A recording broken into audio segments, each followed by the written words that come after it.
पहाटेच्या वेळी मी माझ्या घरमालकिनीच्या घरी चहा पिताना तिच्याकडे वेगळ्याच नजरेने पाहत म्हणालो, अहो घरमालकीन, बोला ना, काय म्हणू तुम्हाला. मी मुद्दाम तिला चिडवत होतो.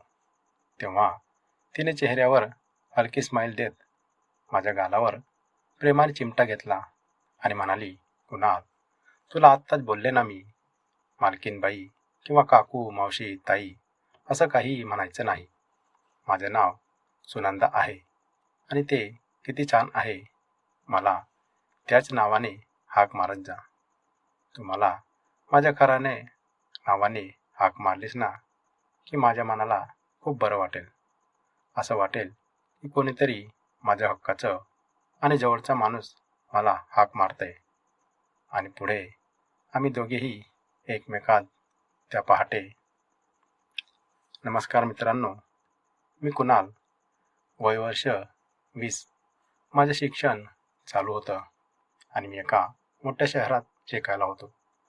तिथे मी मागच्या 2.5 वर्षांपासून राहत होतो. माझ्यासोबत माझे 2 मित्रही राहायचे. सर्व काही अगदी व्यवस्थित सुरू होतं. पण मागच्या महिन्यात आमच्या रूम मालकाने आमची रूम खाली करून घेतली. त्याने ती जागा एका मोठ्या बिल्डरला विकली होती. त्यासाठी त्याला खूप चांगला पैसाही मिळाला होता. बिल्डिंग खूपच जुनी होती आणि त्या बिल्डरला तिथे एक मोठा शॉपिंग मॉल बनवायचा होता. त्यासाठी तो आमच्या घरमालकाच्या मागे खूप दिवसांपासून लागलेला होता. शेवटी ती बिल्डिंग त्याने मिळवली. त्या बिल्डिंगमध्ये आमच्यासारखी अनेक कुटुंबे कित्येक वर्षांपासून भाड्याने राहत होती. ते घर शहराच्या मध्यभागी असल्यामुळे अनेक बिल्डरची त्या जागेवर नजर होती.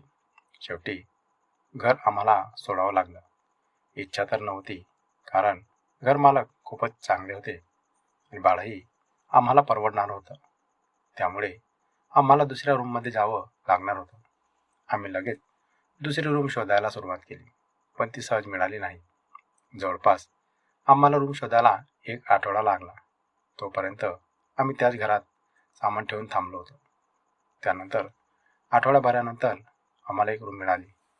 ती रूम शहराच्या मध्यभागापासून बरीच लांब होती, पण आमचा नाईलाज होता. आम्हाला दुसरी कुठे रूम मिळत नव्हती, म्हणून तीच रूम आम्हाला घ्यावी लागली. ती रूम वरच्या मजल्यावर होती. तिचे भाडेही आम्हाला परवडण्यासारखेच होते. पण तिथे एक अडचण होती. त्या घराची घरमालकीन, तिचे नाव सुनंदा होते. तशी ती दिसायला छान होती. रंगाने सावळी, तब्येतीने मजबूत आणि उंच काही जास्त नव्हती. पण ती जितकी बरी दिसायची तितकीच ती विचित्र स्वभावाची होती. तिला रूममध्ये जास्त ओरडलेलं, मोठ्याने बोललेलं किंवा असलेलं अजिबात आवडायचं नाही. रात्री उशिरा घरी आलेलाही तिला चालायचं नाही. बाहेरच्या एखादा मित्र मैत्रिणीला रूमवर आणलेलं तर तिला तिच्या घरात अजिबात मंजूर नव्हतं. तिचे बरेचसे नियम होते. आम्हाला आधीच सांगून ठेवले होते. आम्ही तिच्या सर्व अटी मान्य केल्या होत्या. त्या रूममध्ये मी आणि माझे 3 मित्र असे 4 जण एकत्र राहत होतो. आम्हाला पहाटे लवकर उठून आंघोळ करून सर्व तयारी करून कॉलेजला निघावं लागायचं. पण आम्ही निघायच्या वेळेसच नेमकी घरमालकीन आम्हाला तिच्या घरातलं काम करायला सांगायची. ही गोष्ट तिने आम्हाला सुरुवातीला सांगितली नव्हती. आम्हा चौघांपैकी एकेकाला दररोज तिच्या घरात झाडू मारायला, लादी पुसायला जावं लागायचं. कधी कधी नळाने पाणीही भरावं लागायचं. या गोष्टींचा खूपच कंटाळा यायचा आणि खूप बोरिंग वाटायचं. पण ते आम्हाला घर खाली करण्याची धमकी द्यायची. त्यामुळे नाईलाजाने आम्हाला तिच्या घरी काम करावं लागायचं.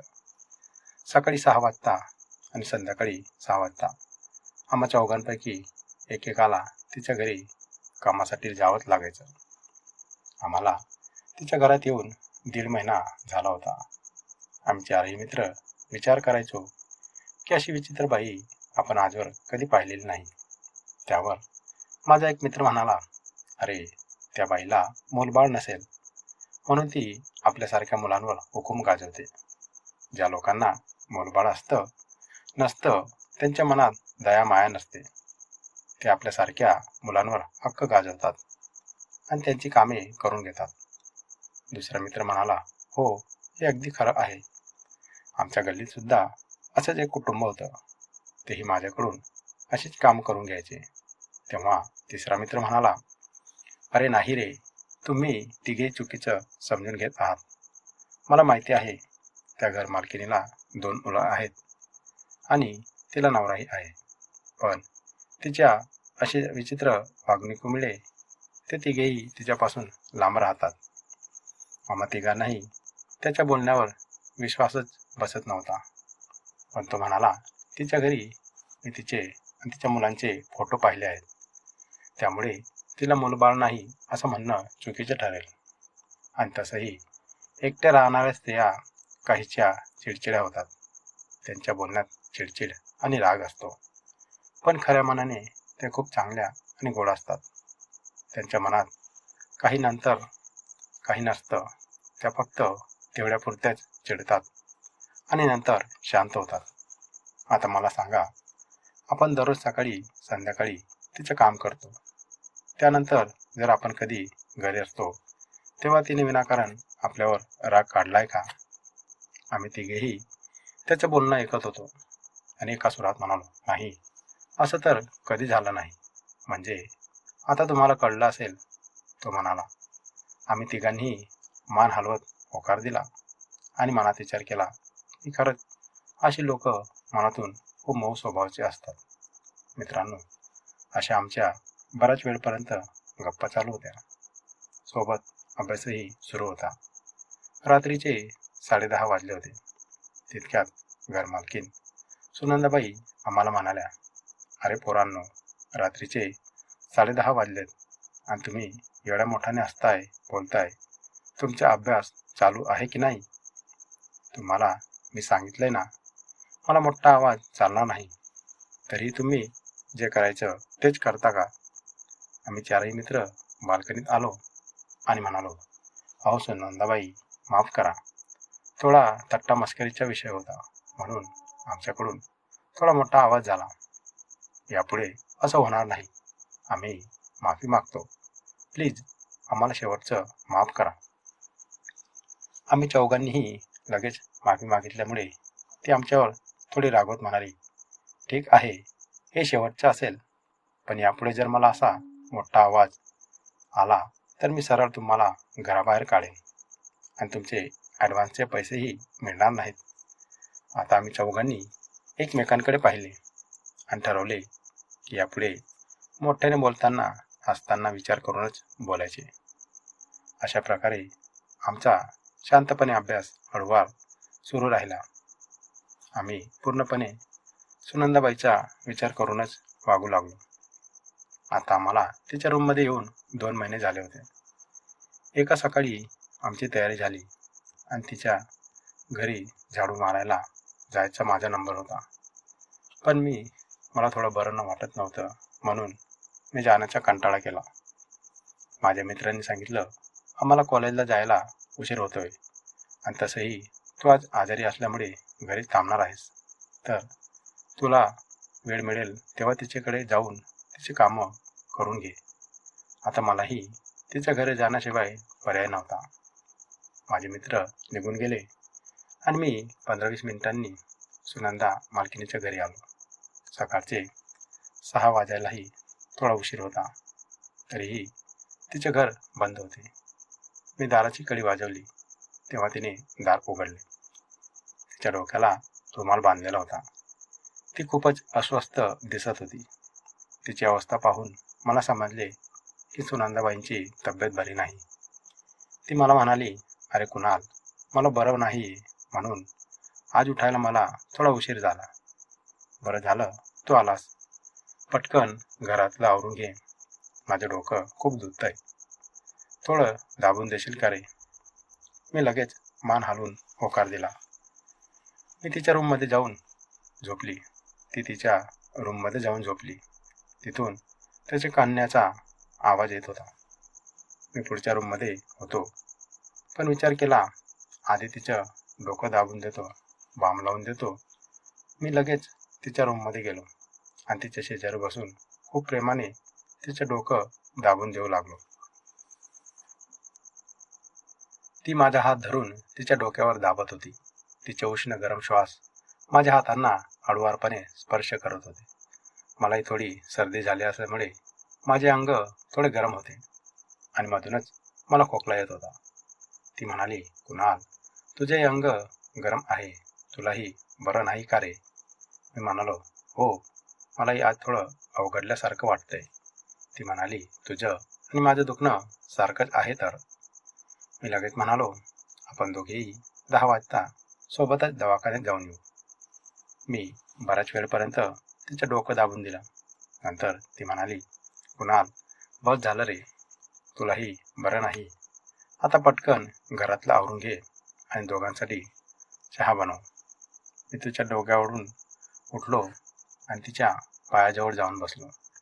तिचे पाय माझ्या मांडीवर ठेवून मी खूपच प्रेमाने ते दाबून देऊ लागलो. तिला ते खूपच सुखावह वाटत होते.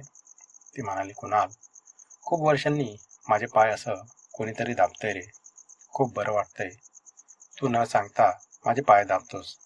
मला खूप भारी वाटलं. मी लगेच म्हणालो, एक विचारू का? ती म्हणाली, विचार ना. आज तिच्या आवाजात एक वेगळाच गोडवा होता.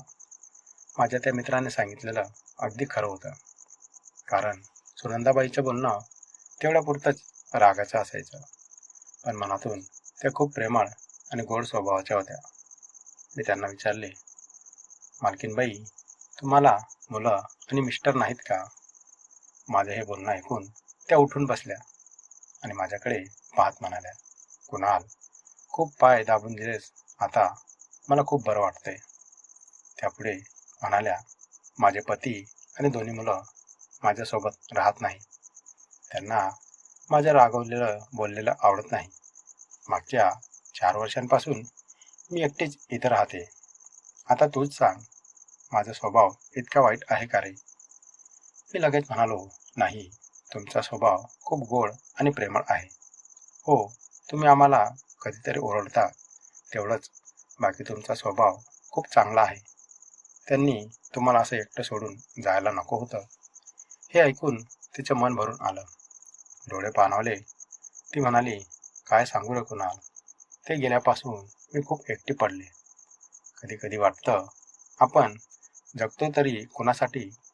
ती माझ्याकडे पाहत बराच वेळ दुःख व्यक्त करत राहिली आणि मी तिला खूप प्रेमाने समजावून शांत केले.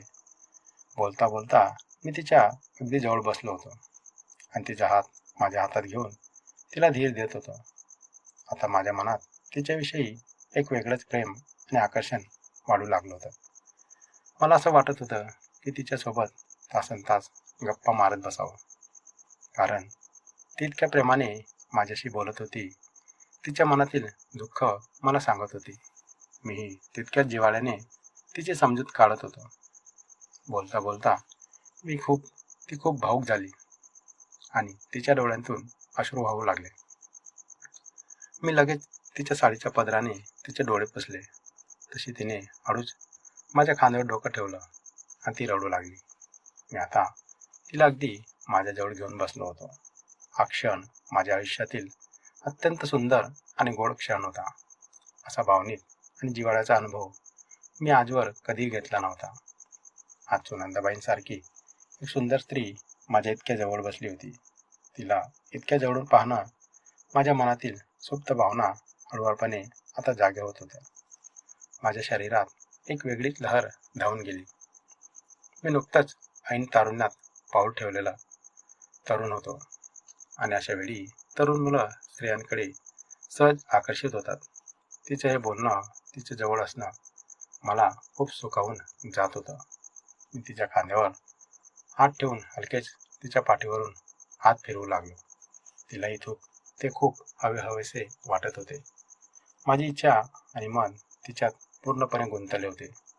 असं वाटत होतं की सुनंदाबाईंना असंच माझ्या मिठीत घेऊन बसावं आणि तिच्याशी मनमोकळ्या प्रेमाच्या गप्पा माराव्यात. तिचं बोलणं आता मला खूप गोड वाटू लागलं होतं. मी सुरुवातीला तिला किती वाईट समजलं होतं, पण आज मला तिचा खरा स्वभाव आणि तिचं हळवं मन कळलं होतं. त्यामुळे मी तिच्याकडे पूर्णपणे आकर्षित झालेलो होतो. काही वेळाने मी म्हणालो, आता तुम्ही तोंड धुवून घ्या, मी आपल्यासाठी छान आल्याचा कडक चहा बनवतो. तीही लगेच फ्रेश व्हायला गेली. मी तोंडावर पाण्याचा हबका मारला आणि आल्याचा गरम कडक चहा घेऊन तिच्या जवळ आलो. तिने फ्रेश होऊन साडी बदललेली होती आणि आता ती आधीपेक्षा बरी दिसत होती. तिने माझ्याकडे पाहिले आणि एक अत्यंत गोड स्माईल देत म्हणाली, कुणाल, तू इतक्या प्रेमाने माझे डोकं अंग दाबून दिल्यास त्याबद्दल मी तुझी आभारी आहे. आज जर तू आला नसतास तर मी अशीच अंगावर दुखणं काढून कितीतरी वेळ पडून राहिले असते. मला उठवायला आणि इतक्या मायाने सांभाळायला इथं कोणीच नव्हतं. मी लगेच म्हणालो, अहो त्यात काय एवढं. मी आता माझ्या हातातून चहाचा कप घेत म्हणाली, हे बघ कुणाल, मी तुला पाहिलं आणि शेवटचं सांगते, यापुढे जर मला मालकीनबाई म्हणून हाक मारलीस ना तर माझा जो स्वभाव आहे, जितका प्रेमळ दिसतोस त्यापेक्षा कितीतरी पटीने वाईट होईल. मी तिच्याकडे पाहत बसलो आणि म्हणालो, अहो मग काय म्हणू, काकू, मावशी, आत्या, मामी की ताई, कोणत्या नावाने तुम्हाला हाक मारू तुम्हीच सांगा, म्हणजे मला बोलता येईल. ती चहाचा घोट घेत म्हणाली, चहा खूप छान बनवलीस रे. मीही चहा पिताना तिच्याकडे एका वेगळ्याच नजरेने पाहत म्हणालो, अहो बोला ना, काय म्हणू. मी मुद्दाम तिला चिडवत होतो. तेव्हा तिने माझ्या चेहऱ्यावर हलकी स्माईल दिली आणि माझ्या गालावर प्रेमाने चिमटा घेत म्हणाली, कुणाल, तुला आत्ताच बोलले ना, मालकीनबाई किंवा काकू, मावशी, ताई असं काही म्हणायचं नाही. माझं नाव किती छान आहे त्याच नावाने हाक मारत जा. मला तू माझ्या खऱ्या नावाने हाक मारलीस ना की माझ्या मनाला खूप बरं वाटेल. असं वाटेल की कोणीतरी माझ्या हक्काचं आणि जवळचं माणूस मला हाक मारते. मित्रांनो, ती इतक्या प्रेमळ नजरेने माझ्याकडे पाहत बोलत होती की आता माझ्या मनावर नियंत्रण राहणं कठीण होतं. मी पूर्णपणे समजून गेलो होतो की सुनंदा माझ्यावर आकर्षित झालेली आहे आणि तिला आता माझ्या जवळीकतेची खूपच गरज आहे. त्याच विचाराने ती माझ्याशी इतक्या खुलून बोलत होती. मलाही तेच हवं होतं, कारण तिचं सौंदर्य माझ्या मनात आधीच भरलं होतं. आज सकाळपासूनच तब्येतीमुळे आमच्यात जे काही प्रेमळ संवाद झाले आणि आमची जी जवळीक वाढली, त्यामुळे आता सुनंदाला जवळ घ्यायला काहीच हरकत नव्हती. मी आता सहज तिच्या जवळ जात म्हणालो, सुनंदा बोला, तुम्हाला नाश्त्यामध्ये काय हवं आहे, मी लगेच बनवतो. मित्रांनो, तिचं नाव घेताच तिच्या चेहऱ्यावर एक वेगळी चमक दिसली आणि तिने चक्क मला तिच्या मिठीत ओढले. तिने मला तिच्या मिठीत इतक्या प्रेमाने घट्ट आणि प्रेमाने घेतलं होतं की मी पहिल्यांदाच एखाद्या स्त्रीच्या इतक्या जवळ येण्याचा अनुभव घेत होतो. मी तिला तितक्याच तीव्रतेने आणि ओढीने माझ्या मिठीत सामावून घेतले. तो क्षण आम्हा दोघांसाठी अत्यंत अविस्मरणीय होता. ती खूपच हळुवारपणे माझ्या कानात म्हणाली, कुणाल, अजून एकदा माझं नाव घेणार आहे.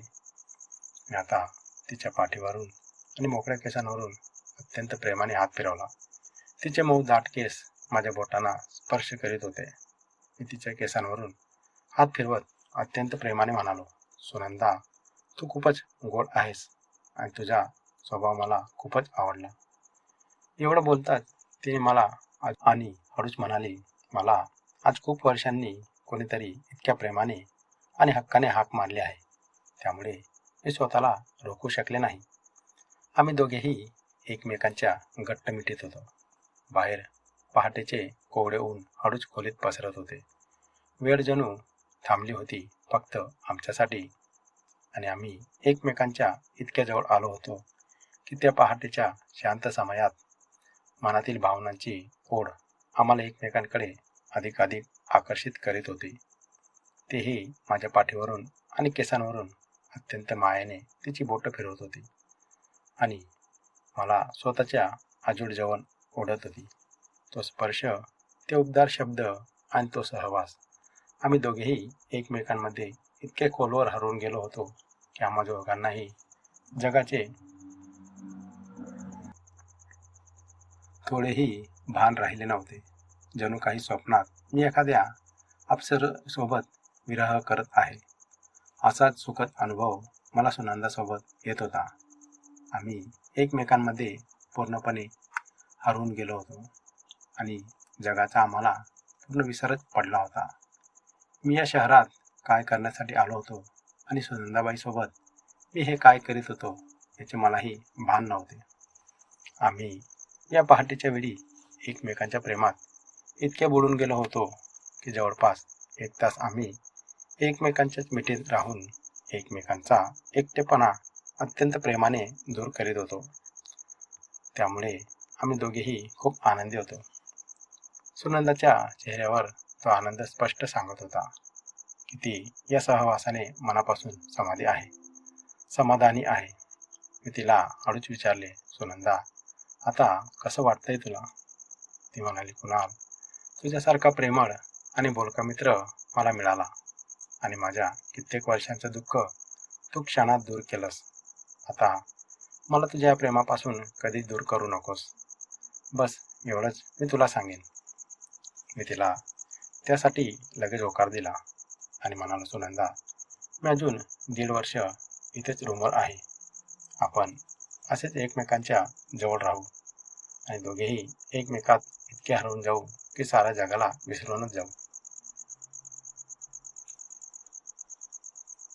आजपासून तुझा एकटेपणा कायमचा दूर झाला असं समज.